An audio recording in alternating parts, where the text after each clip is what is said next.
తప్పు చేసినప్పుడు కూడా మీరు లేచి చెప్పడం మీ బాధ్యత.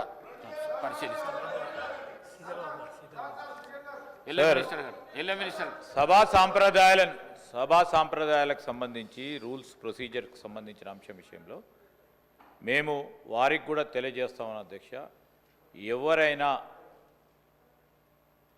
రూల్స్కి కానీ ప్రొసీజర్స్ కానీ కన్వెన్షన్స్ కానీ విరుద్ధంగా పోతే తప్పకుండా మీరు వారిపైన చర్య తీసుకునే అధికారం ఉంది.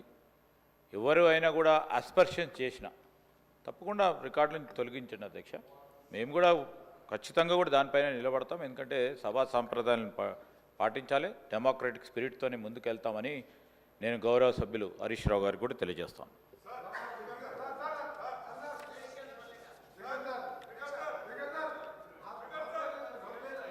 సమయం 11 అయ్యింది.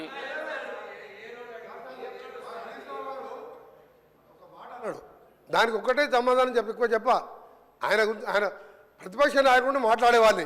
ఈ పిల్లలతో ఏం మాట్లాడతాను సార్? ఈ పిల్లలతో మేమే మాట్లాడు సార్.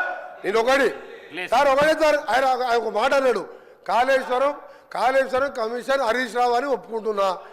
నేను ఎక్కడన్నా కమిషన్ ₹1 తీసుకున్నట్టు నువ్వు బినామీ నారాయణ స్కూల్స్ కొన్నావా, కాళేశ్వరం కొన్నావా, కమిషన్ తిన్నావా ప్రూవ్ చేస్తున్నావు.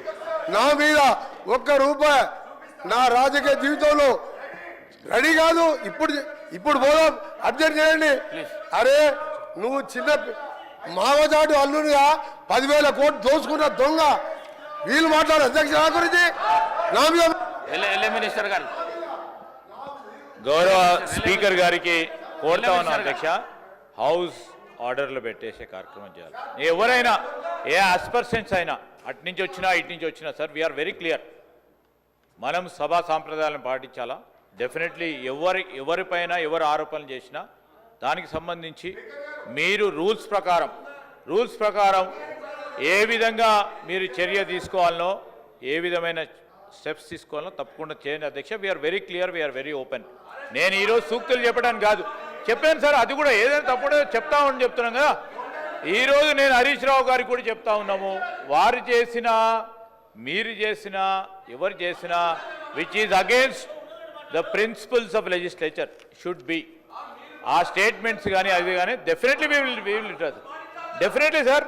నేను కాదంటే నేను చెప్తా ఉన్నాం కదా. We are not. సమయం 11 అవుతున్నది. ప్రశ్నోత్తరాలలో రెండే క్వశ్చన్స్ అయినాయి.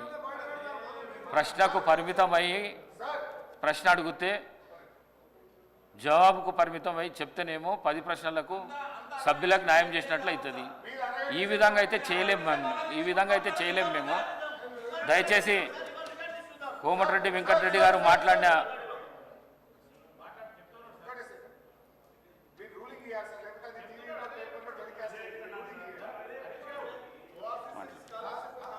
స్పీకర్ సార్, నాది ఒక్కటే రిక్వెస్ట్ మీది. దయచేసి మీరు ఇక్కడ రూలింగ్ ఇస్తేనే సభ రికార్డు నుంచి తొలగిస్తున్నామంటే అది టీవీల్లో పేపర్లలో టెలికాస్ట్ కాదు, అదర్వైజ్ ఇబ్బంది అవుతుంది. ఇంకొక చిన్న సబ్మిషన్ సార్, మనం నార్మల్గా రోడ్ల మీద డ్రంక్ అండ్ డ్రైవ్ టెస్ట్ చేస్తాము. ఇప్పుడు అసెంబ్లీలో కూడా బయట డ్రంక్ అండ్ డ్రైవ్ టెస్ట్ చేయాల్సిన అవసరం కనబడతా ఉంది. కొంతమంది సభ్యులు పొద్దున్నే బాగా డ్రంక్ చేసి సభలోకి రావడం వల్ల వాళ్ళు ఏం మాట్లాడుతుందో సోయి లేకుండా మాట్లాడే పరిస్థితి వచ్చింది.